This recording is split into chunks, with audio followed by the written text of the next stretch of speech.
نبدأ شرح المفهوم الثالث: الضوء وحاسة البصر. والمفهوم الرابع: التواصل ونقل المعلومات. أنا في البيت بقدر أشوف كويس علشان في مصدر ضوء موجود، سواء ضوء الشمس أو ضوء المصباح الكهربي اللي موجود عندي بينور لي البيت وأقدر أعرف مكان الحياة كويس. أما بيكون بالليل والنور قاطع ما بشوفش أي حاجة خالص، لازم يكون عندي مصدر ضوء عشان أقدر إن أنا أشوف كويس. طب إيه اللي بيحصل؟ أفسر الكلام ده إزاي؟ إن الضوء بيسقط على أي حاجة وينعكس على عينيا، فبقدر إن أنا أشوفه كويس. طب أنا عيني دي بتتركب من إيه؟ فيها قرنية وقزحية وجسم مائي وعدسة للعين وجسم زجاجي وعصب بصري والشبكية. والشبكية دي بتكون عبارة عن طبقة رقيقة من الأنسجة الحساسة للضوء، بتقدر إنها تستقبل الضوء وتحوله إلى معلومات وتبعتها للمخ فيفسر لي الحاجة اللي قدامي دي إيه. طب إزاي المخ بيقدر يفسر الحاجات دي؟ أنا بكون مخزن جوايا الألوان والأشياء اللي حواليا، يعني إن دي كورة، دي كنبة، ده كرسي، ببقى معرف مخي الحاجات دي. أول مرة الطفل البيبي الصغير بنعرفه الحاجة دي هي إيه، فما بيكبر بيكون عارف في المخزون اللي عنده دي إيه. زي الموزة ما بيشوفها لأول مرة بيعرفه إن هو لونها أصفر، فبيحفظ في مخه إن لونها أصفر، وأي حاجة حوالينا بهذا الأساس. طب الحيوانات اللي موجودة وبتقدر إنها تشوف بالليل وتصطاد بالليل، إيه اللي بيميزها في عينيها عن عينينا إحنا؟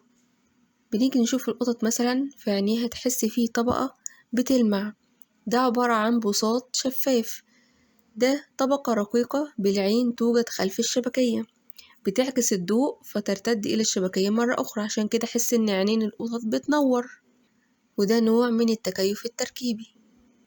فالتكيف مع الظلام، الإنسان عينيه ما بتسمحش إن هي تمرر الضوء كتير، لكن القطط العين بتسمح باستقبال أكبر من الضوء. قرود الترسير عيونها كبيرة وبتقدر تدير رؤوسها للتركيز على الأجسام البعيدة بالليل، وبتقدر تجمع ضوء كبير زي ما قلنا الدرس اللي فات. طب يعني إيه انعكاس الضوء؟ هو ارتداد الضوء عندما يقابل سطح أملس لامع، زي مثلا ما أجي أجيب كشاف وأصدره على المراية، فلاقي إن بقعة الضوء بتاعة الكشاف اتعكست في اليمة التانية، ألاقيها على الحيطة مثلا. ومش أي حاجة بتقدر إنها تعكس لي الضوء كويس، فالمواد العاكسة يا إما أجسام ناعمة زي المرآة والزجاج، أو أجسام خشنة زي الخشب والورق. فالأجسام الخشنة السطح بتاعها خشن، فلاقي إن الانعكاس فيها انعكاس غير منتظم، عشان كده بيطلع لي الصورة مش كويسة وبسيطة قوي. لكن المراية سطح لامع ناعم مصقول، بلاقي إن الانعكاس فيه انعكاس منتظم، فأقدر أشوف صورتي في المراية كويسة جدا زي طبق الأصل بالظبط. والجسم المعتم بس هو اللي بيقدر إن هو يعكس الضوء. فالمواد عندي منها مواد شفافة زي الزجاج، الضوء بيعدي منها ويمشي ويروح اليمة التانية، يعني لو جيت حطيت لوح إزاز على إيديا أقدر أشوف إيدي من تحت لوح الزجاج كويسة جدا. والمواد الشبه شفافة زي الورق مثلا، بلاقيه إن هو بينفذ بعض من الضوء، يعني شوية ضوء بس هما اللي بيعدوا، يعني لو جيت حطيت ورقة فوق إيديا أشوف إيديا إيه نص نص. أما المواد المعتمة ما بتعديش الضوء خالص، زي مثلا قطعة كرتون أو لوح خشب، لو جيت حطيته على ايديا ما اشوفش ايدي من تحت لوح الخشب نهائي. والعين السليمة بتقدر انها تشوف كويس من على قرب وعلى بعد كمان. لكن في ناس تانية بيبقى عندها مرض طول النظر، اللي هي بتقدر انها تشوف الحاجة من بعيد كويسة جدا، والحاجات القريبة ما بتقدرش تشوفها كويس، عشان كده لما تيجي تمسك كتاب او ورقة تقوم بعدها شوية عشان تقدر انها تشوف الكلام المكتوب. وناس تانية عندها مرض قصر النظر، دي بتقدر انها تشوف الحاجات القريبة كويسة جدا، والحاجات البعيدة ما بتقدرش انها تشوفها. وعلشان كده بيروحوا لطبيب العيون يساعدهم ان هما يديهم نضارة فيها عدسات تناسب العين بتاعتهم، ويقدروا ان هما يشوفوا بيها كويس القريب والبعيد. لان العين ونعمة الابصار نعمة كبيرة جدا ربنا خلقنا بيها، وبنقدر ان احنا نتواصل بيها وننقل بيها المعلومات. مش بس العين، الايد، الكتابة، الكلام، الصوت، كلها دي معلومات بنقدر نتواصل بيها مع بعض. الكتابة من قديم الزمان كان الإنسان بيكتب على الحجر، أو الفراعنة كانوا بيكتبوا على ورق البردي وعلى جدران المعابد عشان يوثقوا الحاجات اللي هم بيصنعوها ويعرفوها للأجيال اللي بعدهم. واتطورنا أكتر واخترعنا الورق، وقدرنا إن احنا نكتب فيه الرسائل بتاعتنا أحسن من الحجارة. اتطورنا أكتر واستخدمنا الآلة الكاتبة، وبعدين الكمبيوتر، دلوقتي الموبايلات، أي حاجة بنكتبها في ثواني معدودة وبنقدر نبعتها لأشخاص مختلفة في أماكن مختلفة، مسافات بعيدة. فجميع الكائنات بتستخدم التواصل ما بينها وما بين بعضها، زي مثلا الخنفساء المضيئة، هي بتعيش على أشجار المانجروف في تايلاند، بيحصل فيها تفاعل كيميائي، ده اللي بيطلع منها الضوء بانتظام. وكمان الأجنحة بتاعتها بتستخدمها إنها بتطلع ومضات بتخدر بيها الكائنات اللي جاية تفترسها، وبتعرف الخنافس اللي حواليها إن في حيوان خطر هنا جاي ياكلهم. وفي تواصل عن طريق الصوت زي الحيتان الحدباء، نسمع صوتها. فحيتان الحدباء بتتواصل مع بعضها عن طريق الصوت، صوت كتير ممكن يوصل لمقطوعة موسيقية يعني تفضل مدة كبيرة شوية. إنها بتغني في موسم التزاوج في الشتاء وللتغذية. العلماء ما قدروش يوصلوا إلى أنهي جزء بالظبط اللي في الحوت اللي بيقدر إن هو يصدر الصوت ده، لكن بيلاقوا إن الصوت بيعلى جدا في الشتاء وبيوطى ويقل في الصيف. والصوت بيتنقل على شكل موجات، الموجات دي بيصدرها الحوت توصل للحيوانات التانية، يقدر يحدد الغذاء بتاعه موجود فين، يصطاد منين، يقدر إن هو يحدد أي حاجة عشان ما يصطدمش فيها عن طريق صدى الصوت زي الخفاش بالظبط.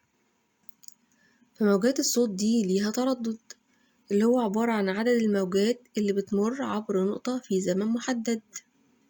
يعني كل ما يخرج صوت أكتر، موجات أكتر في زمن قصير، كده تردده بيبقى أعلى، وأما يخرج موجات قليلة في زمن طويل كده تردده بيبقى أقل. فالتواصل مهم جدا ما بين الكائنات الحية. من قديم الزمان كان الإنسان بيستخدم النار في إن هو بيتواصل ما بين بقية الناس عشان يعرفهم مكانه أو يبعد عنه الخطر. وحتى الرحالة كانوا بيستخدموا المراية إن هم يعكسوا الضوء على الطيارات الهليكوبتر عشان يعرفوا مكانهم وينقذوهم. والقراءة والكتابة أسلوب من التواصل بلغات مختلفة ما بين الناس. ومن هنا جت فكرة إن احنا نعمل شفرة عشان نقدر نتواصل بيها بطريقة معينة، وبقية الناس ما يعرفوش إن احنا بنتواصل بيها أو إن احنا عايزين نقول ايه.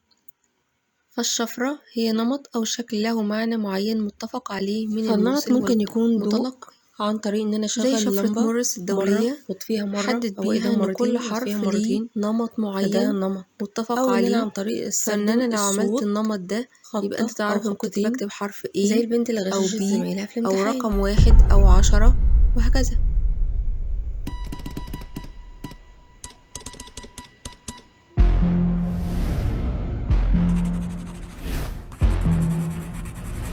والحيوانات برضو عندها نمط، يعني الكلب مثلا بيقدر إن هو يتعرف على وش صاحبه ويميزه بين الناس التانية. والنحل عنده برضو لغته الخاصة والتشفير بتاعه.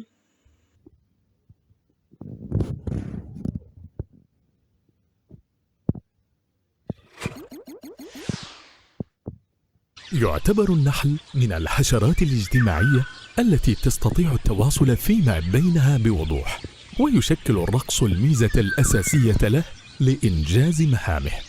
وعن طريق اهتزاز الجسد والأصوات التي تسري في الهواء يستطيع النحل أن يوجه خلاياه لأماكن الرحيق ومصدر الغذاء. وتستخدم نحلات العسل 5 حواس لأداء وظائفهن اليومية، ويمتلكن وسائل اتصال إضافية 2 منهم لهما أهمية خاصة، الأولى ذات طبيعة كيميائية والثانية راقصة. وهناك نوعان شائعان من رقصات النحل كالرقصة الدائرية، والتي تعطي معلومات عن أن مصدر الغذاء قريب من الخلية. أما الرقصة الاهتزازية فتحدث عندما يكون موقع الغذاء على مسافة أبعد من الخلية. ويمتلك النحل عقلاً بحجم بذور العشب، قادر على حساب مسافة الطيران والطاقة المستهلكة، ومعرفة أقصر الطرق للزهور المستهدفة في عملية حسابية معقدة. بنقابل وللنحل برضه نظام عنده طريقة اتصالات تواصل خاصة متطور بيه. للغاية، وذكاء اجتماعي مدهش.